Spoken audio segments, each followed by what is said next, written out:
வணக்கம். நாம தொடர்ந்து பல யோகினிகளை பற்றி நம்ம அற்புதமான ஆன்மீக துளிகள் சேனல்ல பார்த்துக்கிட்டு வந்திருக்கோம். இந்த வகையில யோகினிகள்ல மிகவும் சக்தி வாய்ந்த யோகினியாகவும் யமனினுடைய சக்தியாக கருதப்படக்கூடிய போஜ்யானி யோகினியை பத்தி சென்ற காணொளியில நாம பார்த்தோம். அந்த காணொலியினுடைய லிங்க டிஸ்கிரிப்ஷன்லயும் கமெண்ட்லயும் கொடுத்திருக்கேன். அந்த காணொலியை பார்க்கணும்னு நினைக்கிறவங்க அதை அழுத்தி அதுல போய் பார்க்கலாம். இந்த காணொலியில நாம பார்க்க போறது சக்தி வாய்ந்த கௌபேரி அப்படின்னு சொல்லப்படக்கூடிய யோகினியை பத்தி தான் பார்க்க போறோம். அம்பிகைக்கு பல கோடி யோகினிகள் சேவை செய்யறாங்க அப்படின்னு சொல்றாங்க. அதாவது ஆதிபராசக்தியான லலிதா பரமேஸ்வரிக்கு மகா சதுஷ்டி கோடி யோகினி கணசேவிதா அப்படின்னு ஒரு நாமம் உண்டு. அதாவது 64 கோடி சேவகிகளால் எப்பொழுதும் சேவை செய்யப்படுபவள் அப்படின்னு அர்த்தம். இந்த 64 கோடி யோகினிகள்ல மிகவும் முக்கியமான ஒரு யோகினியாக கருதப்படுவது கௌபேரி அப்படின்னு சொல்லப்படக்கூடிய இந்த யோகினி தான். சரி, இந்த கௌபேரி அப்படிங்கிற யோகினியினுடைய ரகசியங்கள் என்ன? எதற்காக இந்த கௌபேரிங்கிற யோகினி மிகவும் சக்தி வாய்ந்த யோகினி அப்படின்னு சொல்லப்படுது? இந்த கௌபேரி யோகினியை வழிபட்டால் எந்த அளவுக்கு செல்வமானது நம்ம வீட்டுல குவியுது? இப்படி பல ரகசியங்கள் உங்களுக்கு தெரியணும் அப்படின்னா இந்த காணொலியை முழுசா பாருங்க. கௌபேரி அப்படிங்கிற இந்த வார்த்தை எதுல இருந்து வந்தது அப்படின்னா, குபேரன்னு சொல்றோம் இல்லையா, செல்வத்துக்கு அதிபதியாகவும் தேவர்களினுடைய செல்வத்தை பாதுகாக்க கூடியவராக இருக்கக்கூடிய அந்த குபேரனினுடைய சக்தியினுடைய வடிவமாக கருதப்படுபவள் தான் இந்த கௌபேரி அப்படின்னு சொல்லப்படுது. குபேரனினுடைய மனைவிக்கு சித்ரலேகா, பத்ரா இப்படின்னு பலவிதமான பெயர்கள் உண்டு. புராணங்கள்ல பலவிதமாக இந்த கௌபேரி தேவியை பற்றி சொல்லப்படுது. அக்னி புராணத்துல அந்தகாசுரன் அப்படின்னு சொல்லப்படக்கூடிய அரக்கன் பார்வதி தேவிக்கு சில தொல்லைகளை கொடுக்க சிவபெருமான் அந்த அந்தகாசுரனை எதிர்த்து யுத்தம் செய்ய போறார். அப்படி அவர் யுத்தம் செய்ய போகும் பொழுது தேவர்கள் அனைவரும் தங்களினுடைய சக்தியை தங்களுக்கு உள்ளிருந்து அவருக்கு உதவி செய்வதற்காக எடுத்து அனுப்பினாங்க. அந்த வகையில குபேரன் உள்ளிருந்து குபேரனினுடைய சக்தியாக தோன்றினவள் தான் கௌபேரி அப்படின்னு சொல்லப்படுது. இந்த கௌபேரி எந்த அளவுக்கு சக்தி வாய்ந்தவங்க அப்படின்னா, நம்ம எல்லாருக்கும் தெரியும், சிவபெருமான் பார்க்கடலை கடைந்த போது முதல்ல தோன்றின ஆலகால விஷத்தை உண்டு தன்னுடைய கழுத்துல அடக்கிக்கிட்டு இந்த உலகத்தை காப்பாத்தினார் அப்படின்னு. அந்த சிவபெருமானானவர் ஆலகால விஷத்தை உண்ட பொழுது அவரோட கையில இருந்து சில விஷத்துளிகளானது கீழே சிந்தினதான். அந்த விஷத்துளிகள், அந்த 2 துளிகள் கூட இந்த உலகத்துக்கு பெரிய ஆபத்தை கொடுக்கக்கூடியதாக இருந்தது.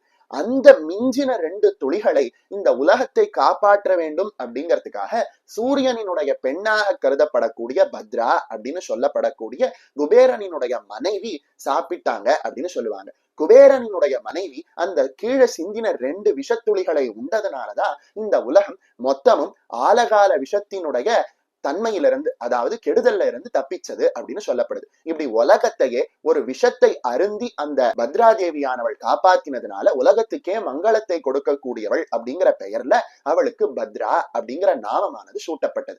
இந்த அளவுக்கு சக்தி வாய்ந்த இந்த குபேரனினுடைய சக்தியை பத்தி நாம சொல்லணும் அப்படின்னா, மார்க்கண்டேய புராணத்துல ஒரு அங்கமான துர்கா சப்தசதி அப்படின்னு ஒரு ஸ்லோகம் உண்டு. அந்த துர்கா சப்தசதி அப்படின்னு சொல்லப்படக்கூடிய 700 ஸ்லோகங்களை ஒரு மந்திரமாகவே அத்தனை பேரும் பாராயணம் செய்வாங்க. அதுவும் நவராத்திரி காலங்கள்ல முக்கியமா அதை பாராயணம் செய்யக்கூடிய பல பேரை இன்னைக்கும் நாம பார்க்கலாம். அந்த வகையில துர்கா சப்தசதியை பாராயணம் செய்யறதுக்கு முன்னாடி பிரம்மதேவர் மார்க்கண்டேயருக்கு உபதேசம் செய்த தேவி கவச்சம் அப்படிங்கிற ஒரு விஷயத்தை சொல்லிவிட்டுதான் தொடங்குவாங்க.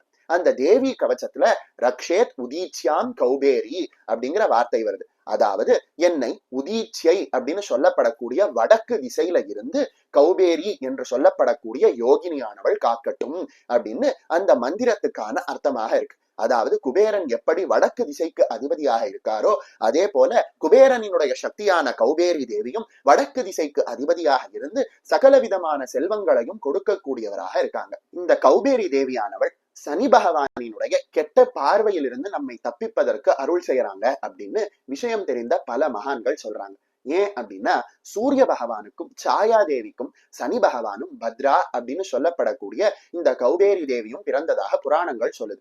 அதனால குபேரனை வழிபடும் பொழுது சித்ரலேகா இல்லது பத்ரா இல்ல கௌபேரி அப்படின்னு சொல்லப்படக்கூடிய குபேரனினுடைய சக்தியோடு நாம சேர்த்து வழிபட்டோம் அப்படின்னா சனியினால் நமக்கு வரக்கூடிய தீய விஷயங்கள் அனைத்தும் நீங்கி விடுது அப்படின்னு பல மகான்கள் அனுபவத்துல கண்டிருக்காங்க.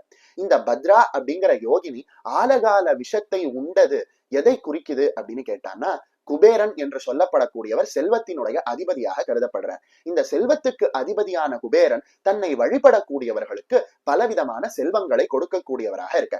செல்வம் அப்படிங்கிற ஒரு விஷயம் வந்துருது அப்படின்னாலே அந்த செல்வத்தின் கூடவே இன்னொரு விஷயமும் வருது. அந்த விஷயம்தான் பேராசை, பணத்தாசை அப்படின்னு சொல்லப்படுது. இந்த செல்வத்தோட வரக்கூடிய இந்த ஆசைகளை விஷம் அப்படின்னு சொல்லலாம். குபேரனை வழிபடும் பொழுது செல்வமானது ஏற்படுது. அந்த குபேரனோடு சேர்த்து இந்த பத்ராதேவியையும் நாம வழிபடும் பொழுது மனதில் அந்த பணத்தினால் எந்த ஒரு ஆணவமும் பேராசையும் தீய எண்ணங்களும் வராமல் தடுப்பதற்கு இந்த பத்ராதேவியினுடைய வழிபாடு நமக்கு உதவுது. அதனாலதான் குபேரனை வழிபடும் பொழுது சித்திரலேகை அப்படின்னு சொல்லப்படக்கூடிய அவரினுடைய மனைவியான இந்த கௌபேரி தேவியோடு சேர்த்து வழிபடணும் அப்படின்னு சொல்றாங்க.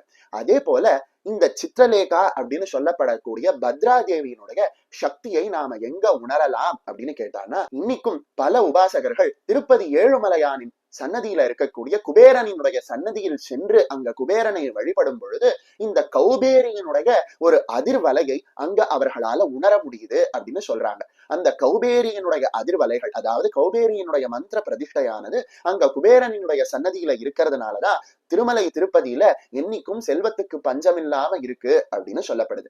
அதனாலதான் குபேரனை வழிபடும் பொழுது குபேரனினுடைய சக்தியாகவும் 64 யோகினிகள்ல மிகவும் சக்தி வாய்ந்த யோகினியாக கருதப்படக்கூடிய குபேரி அப்படின்னு சொல்லப்படக்கூடிய கௌபேரி தேவியையும் சேர்த்தே வணங்கணும் அப்படின்னு சொல்லப்படுது. இப்படி சக்தி வாய்ந்த இந்த கௌபேரி தேவியை வணங்குவதற்கு ஏதாவது மந்திரமோ வழிபாட்டு முறையோ இருக்கா அப்படின்னு கேட்டான்னா, யோகினிகளை தனித்தனியாக வழிபடுவதை விட அம்பிகையினுடைய அருளை வேண்டி அம்பிகையினுடைய பொற்பாத கமலத்துல நாம சரணாகதி செய்தோம் அப்படின்னாலே யோகினிகளினுடைய அருள் தானாகவே கிடைக்கும். மற்றபடி யோகினிகளை தனியாக வழிபடலாமா அப்படின்னு கேட்டா வழிபடலாம். ஆனா தேர்ந்த குருவினுடைய வழிகாட்டுதலோடு நாம வழிபட்டோம் அப்படின்னாதான் உடனடியாக பலனானது கிடைக்கும். அதே போல தவறான பலன்கள் எதுவும் நடக்காமலும் இருக்கும். அதனால தேர்ந்த குருவினுடைய வழிகாட்டுதலின் பேர்ல நாமும் கௌபேரி தேவியை வழிபட்டு பலவிதமான செல்வங்களை அடையலாம்.